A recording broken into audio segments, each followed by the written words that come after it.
And I take great pride in calling you that. I must object because of the overwhelming evidence of official misconduct, deliberate fraud, and an attempt to suppress voter turnout. The chair must remind members that under Section 18 of Title III, United States Code, no debate is allowed in the joint session. Thank you, Mr. President. To answer your question, Mr. President, the objection is in writing, signed by a number of members of the House of Representatives, but not by a member of the Senate. Now, I don't know if you remember this.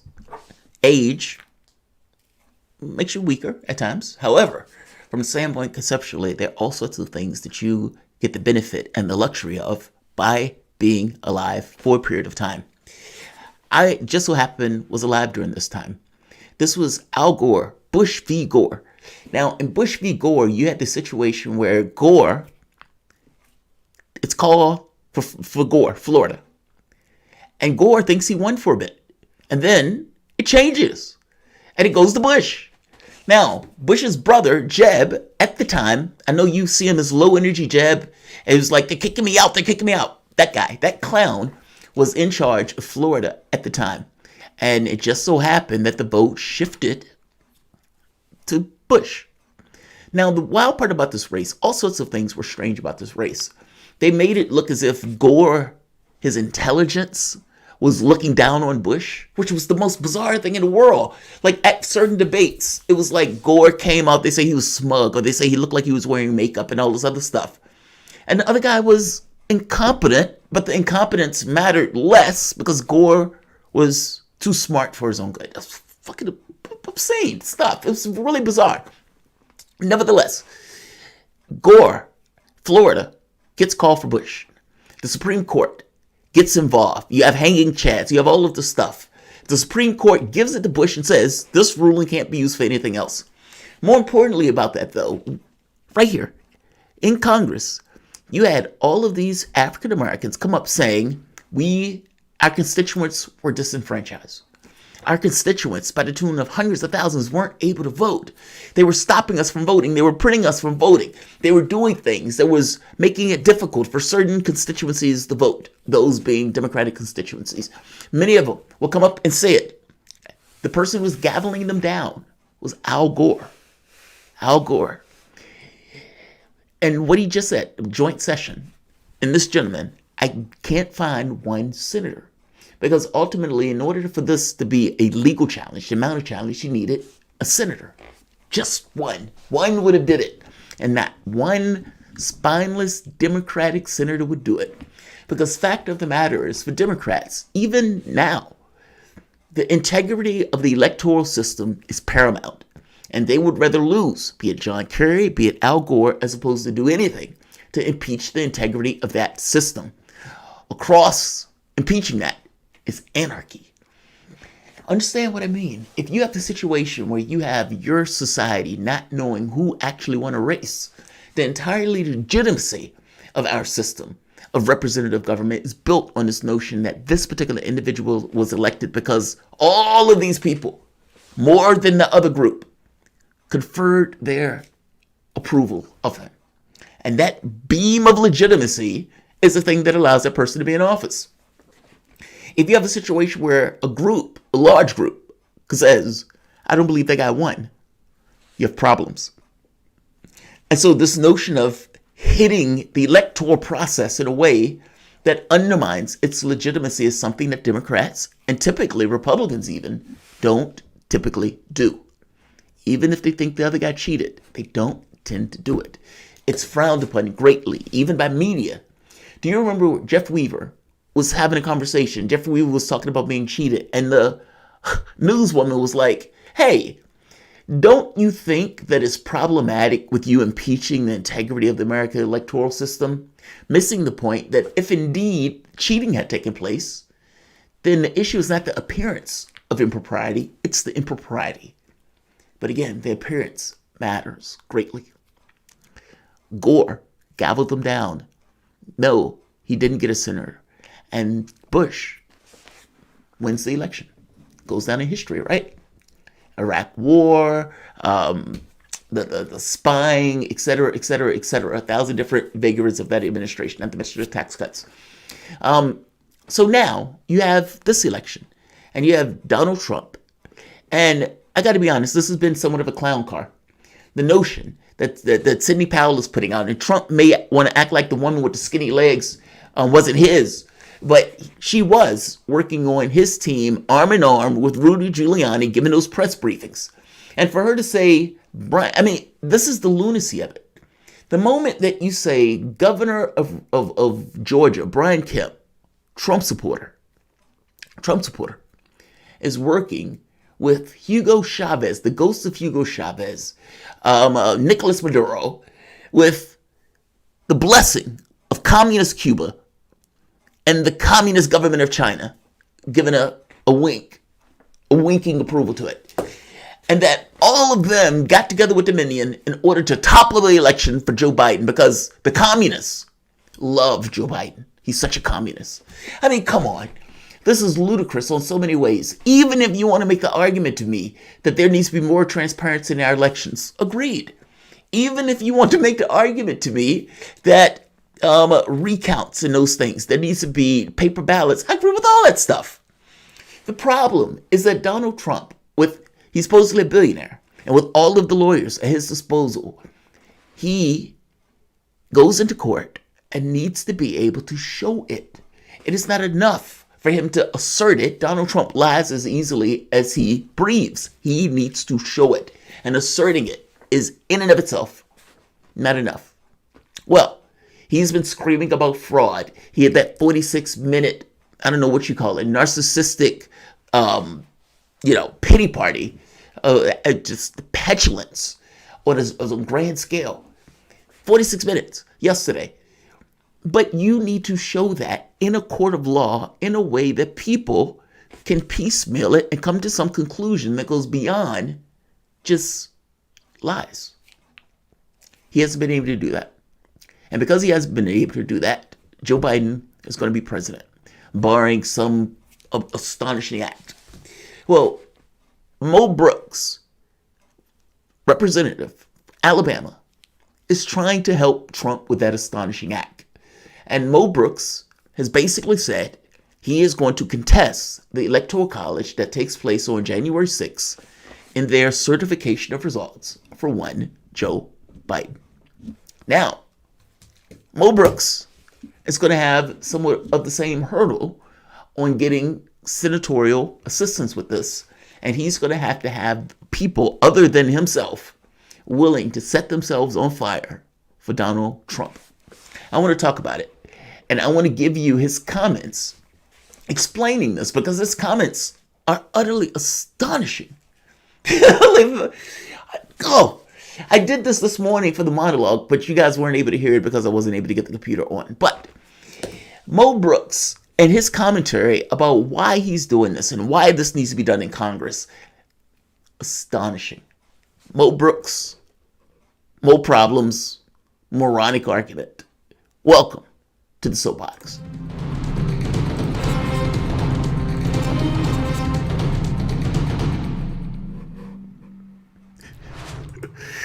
My name is Jamarl Thomas. This is the Progressive Soapbox. Guys, if you dig this content, please like, share, and subscribe. You can always support this content through PayPal or Patreon. This content is brought to you by you, and I appreciate you the opportunity for allowing me to do so. I'm not going to keep this one long, but I thought this one was interesting because these guys there are some true believers out there, I suppose. And Mo Brooks apparently is one of them. And Mo Brooks is going to set himself on fire in Congress for Donald Trump. Now, for all I know, Mo Brooks may be in an area that has a lot of Trump supporters. I mean, this is Alabama. And he may get support for this. I mean, you may have some people who are diehard Trump supporters and see Mo Brooks setting himself on fire like this, and they may approve. You never know. But Mo Brooks basically says this, and quote, "I'm doing this because in my judgment, this is the worst election theft in the history of the United States." And let me flip it over so you can see it.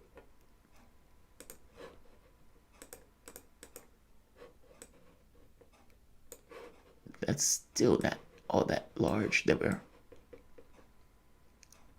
All right. I'm doing this because in my judgment, this is the worst election theft in the history of the United States. And if there is a way to determine the Electoral College outcome using only lawful votes cast by eligible American citizens, then Donald Trump won the Electoral College, he told The Hill in an interview. I'm not focused on what is in the legal pleadings in all of these lawsuits all over the country. There are some number of votes that probably were illegal in some different places to some degree. That is not abnormal, he said. Now, that part is interesting, right? Because he's saying, look, I'm not really focused on the votes out there. So it's almost like he's talking about something different than what Donald Trump is talking about. I mean, Donald Trump's lawsuit, these guys were talking about the communists working with Dominion Power or Dominion voting company in order to get Joe Biden in office. Brooks is talking about a little something else. Brooks is attaching his star or his wagon to the star. Let's keep going. It gets clear. It's extremely difficult in a court of law. I love this argument. This is too big. Oh, man. All right, there we are. It's extremely difficult in a court of law to determine how many illegal votes were cast and who they were cast for. And that is one of the reasons why the FBI, the Justice Department, and the federal judiciary are wholly inadequate for handling this issue, he said. And also one of the reasons why the writers of the United States Constitution determined that it would be unwise for federal courts, that even the Supreme Court, to be the arbiter, he added. Brooks argued that there are much broader, much bigger systemic flaws within Americans' electoral system. These guys are talking about two different things. Trump is talking about ubiquitous voter fraud that is all over the place, that Democrats were basically stuffing ballots in some way, in some kind of digital fashion, using the Dominion voting system. And that basically revoting them or recounting is basically just recounting the cheat of sorts. Mo Brooks is talking about something else. He's getting into 1993 National Voter Rights Act that was rammed through Congress right here. And he's talking about illegal for voter registrars to require proof of citizenship. He's talking about illegal voting.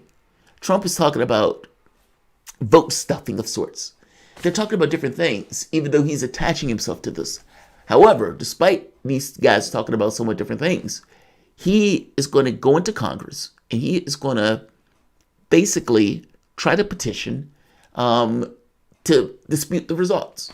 He's going to contest the Electoral College. His argument is astonishing, though. Let's read this again, just so you hear it one more time.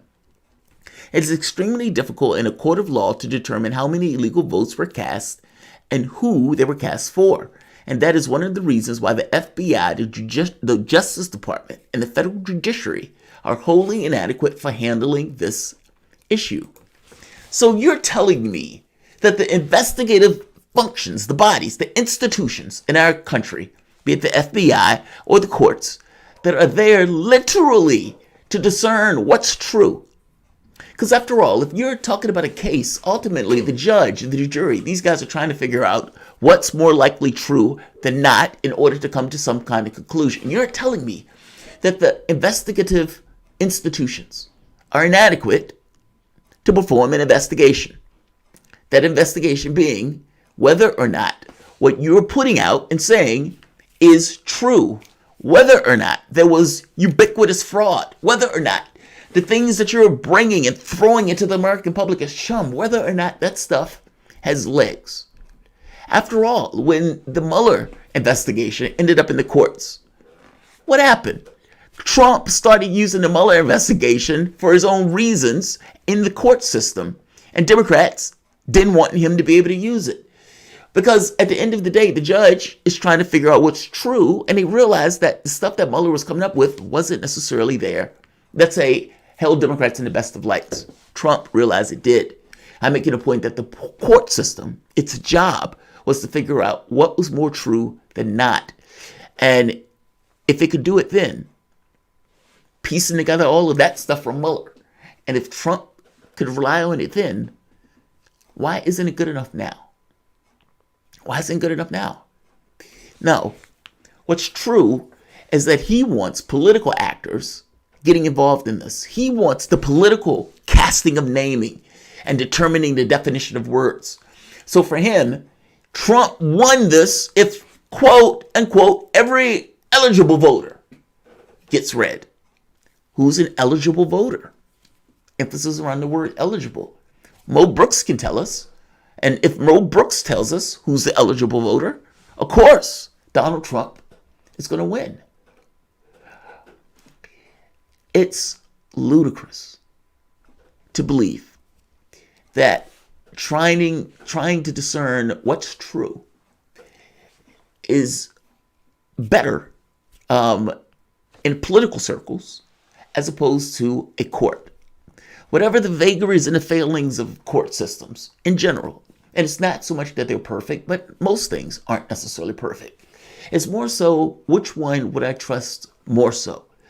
A political institution that lies almost as a currency, or a court system that at the very least tries to get to some level of what's true.